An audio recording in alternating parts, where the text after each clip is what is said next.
my first grade classroom. It's amazing we didn't all go deaf.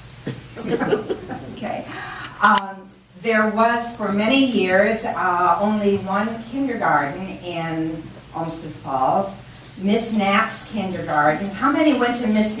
I mean, put your hands up, real high. Just look around. How many went to Miss Knapp's kindergarten? Okay, Miss Knapp's kindergarten was on the top floor of the building where we had lunch today. The ground floor was the fire station. The next floor was the mayor's office and the police chief. And then went up to the top floor, and to the left was the library, and to the right was Miss Knapp's kindergarten. And at one time I figured out that we had, Jim, what was it, 115? 110. 110 graduates.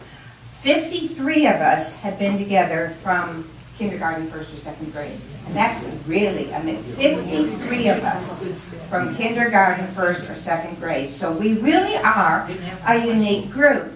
Now, another unique thing, and I'm not quite sure I finally found Doug Shire, so I'm a little bit.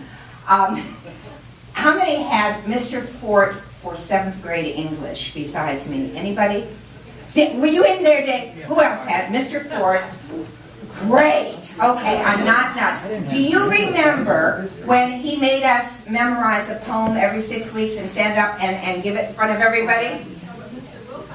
Oh, okay, all right. So somebody else did. All right, so that's where I learned public speaking. Okay. And then we all had Miss Hardy. I learned a lot from Miss Hardy. Miss Hardy gave me all that I need today to be a grammar snob. And she also introduced me to Shakespeare.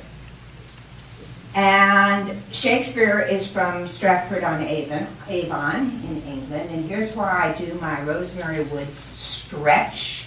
Stratford-on, you remember Nixon, right? Okay. Stratford-on-Avon is near Oxford. And in Oxford there was a Reverend William Spooner. And Reverend Spooner was an Anglican priest. He was a Don and a lecturer in history at New College. And dear Reverend Spooner, for his many talents, have the odd propensity to transpose the first letter of words. For instance, he is known to have proclaimed from the pulpit, "The Lord is a shoving leopard." And it is said that a lot of students would take his classes not because they were interested in history, but they loved to listen to him talk. He is said to have chastised one student by saying, "You have tasted a whole worm. You have missed all my history. You have missed all my mystery lessons. Therefore, you must now leave Oxford on the town drain." So, in the spirit of dear Reverend Spooner, I thought I would tell you the story. And it's a story that you know. It's called Prinderella and the Handsome Hints. Once upon a time in a foreign country lived a beautiful girl named Prinderella. Prinderella had a mugly other and two sad bisters. Prinderella's mugly other and two sad bisters, who lived in the corn country, were going to go to a fancy fall that was given by a Handsome Hints. And so, to go to the fancy fall to be given by the Handsome Hints, they bought drancy fesses. But Prinderella couldn't buy a drancy fest, so she cracked down inside. All of a sudden, her Gary Godmother appeared.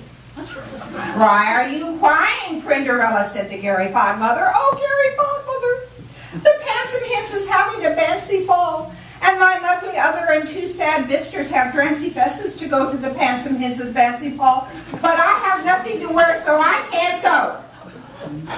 So, the Gary Godmother made her magic wand and turned Prinderella into a beautiful princess, and then gave her a sig boach with hicks Sources. Cinderella got into the stick boat with Hick's sources, and off she drove to the Handsome Hens' fancy ball. And the Handsome Hen saw her coming. He was watching through a wooden window. Cinderella and the Handsome Hens danced all night in their love. All of a sudden, Cinderella heard the milk of strychnine. So she staced down the rares, but when she got to the Stodden back, she slopped her dripper.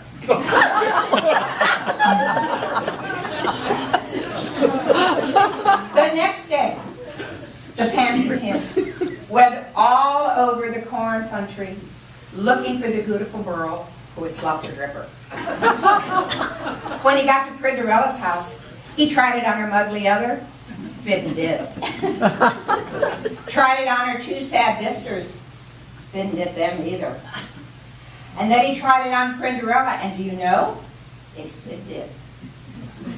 So they lived happily ever after.